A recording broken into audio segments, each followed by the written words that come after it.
In the year 1066, a series of events unfolded that would forever change the course of English history. The Norman Conquest, one of the most pivotal moments in medieval Europe, began with a battle, but its ripples were felt for centuries. This was not just a conflict for land, it was a clash of cultures, of dynasties, and of competing visions for the future of England. The story starts with the death of King Edward the Confessor, the last Anglo-Saxon king of England, in January 1066. Edward's death was not just the passing of a ruler, it was the trigger for a succession crisis that would ignite a bloody year of battles and power struggles.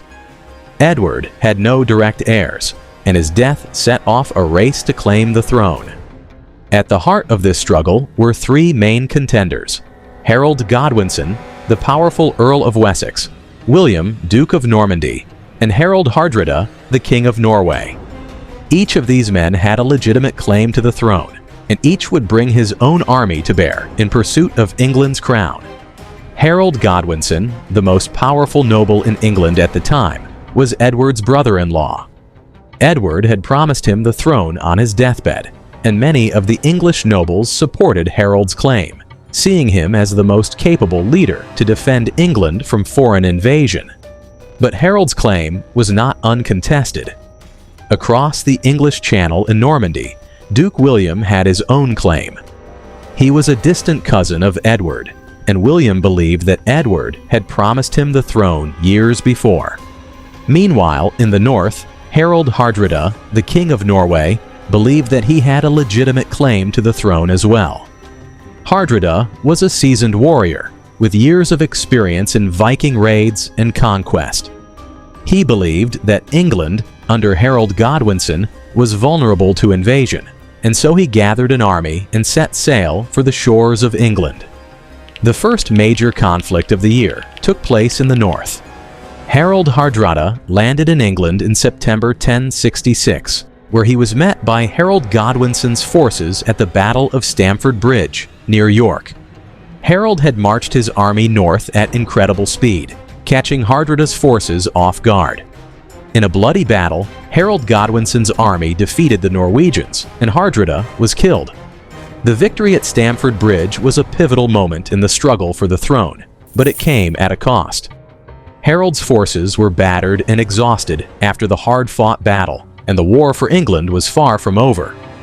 The very next day, as Harold was regrouping and preparing for his next move, news arrived that William of Normandy had landed in the south of England. William's invasion was a carefully planned and highly ambitious military campaign. He had spent years preparing for this moment, building alliances with powerful European rulers and gathering a formidable army. His forces included knights, archers, and infantry, all well-trained and ready for battle. But William's greatest advantage was his strategic vision. He knew that to win, he needed to strike decisively, and he needed to break Harold's will to fight. William's army landed in the south of England at Pevensey Bay on September 28, 1066, and began to ravage the countryside, burning villages and pillaging towns. This was not just a military strategy, it was psychological warfare. By showing his strength and ruthlessness, William aimed to weaken Harold's resolve and break the spirit of the Anglo-Saxon people. Harold, despite his victory in the north, was forced to march his exhausted army south to meet this new threat. On October 14, 1066, the two armies met at the Battle of Hastings, one of the most famous battles in English history. Harold had assembled his army on a ridge near Hastings, where they had the high ground. The Anglo-Saxon shield wall, a formation that had been used successfully in earlier battles, was their primary defense. But William was a brilliant strategist, and he had carefully studied the strengths and weaknesses of his enemy. He feigned retreat to draw the Anglo-Saxon forces out of their strong position, and then, with precision and timing, he struck. His cavalry broke through the shield wall, and Harold's forces were pushed back. The battle raged for hours, with both sides suffering heavy casualties. But in the end, it was William's forces that emerged victorious.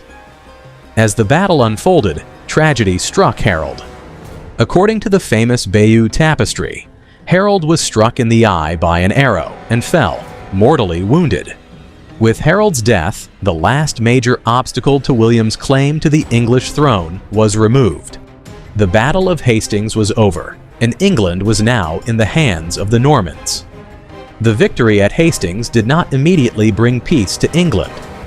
Although Harold was dead and the Anglo-Saxon army had been defeated, much of England still resisted Norman rule. William had to march through the country, suppressing uprisings and forcing the submission of key towns and cities. It took months before William was able to fully consolidate his power and establish Norman control over England. One of William's first acts as king was to begin the construction of castles throughout the country. These castles were symbols of Norman power and served as both military strongholds and administrative centers. They also acted as a psychological tool, reminding the Anglo-Saxons of their subjugation. The most famous of these castles is the Tower of London, which remains a symbol of William's conquest to this day. William's reign was characterized by a series of changes that transformed England in fundamental ways. The Anglo-Saxon aristocracy was largely replaced by Normans, and many English nobles lost their lands in favor of Norman lords. The feudal system was introduced, with land granted to nobles in exchange for military service. This reshaped the social and political structure of England, making it more centralized and more closely tied to the monarch's control. One of William's most significant contributions was the Domesday Book, a comprehensive survey of England's lands, resources, and population. The Domesday Book allowed William to assess the wealth and capabilities of his kingdom, making it easier to manage and tax the land. It also provided a detailed record of the land holdings and property disputes, which helped to establish Norman dominance over the Anglo-Saxon population.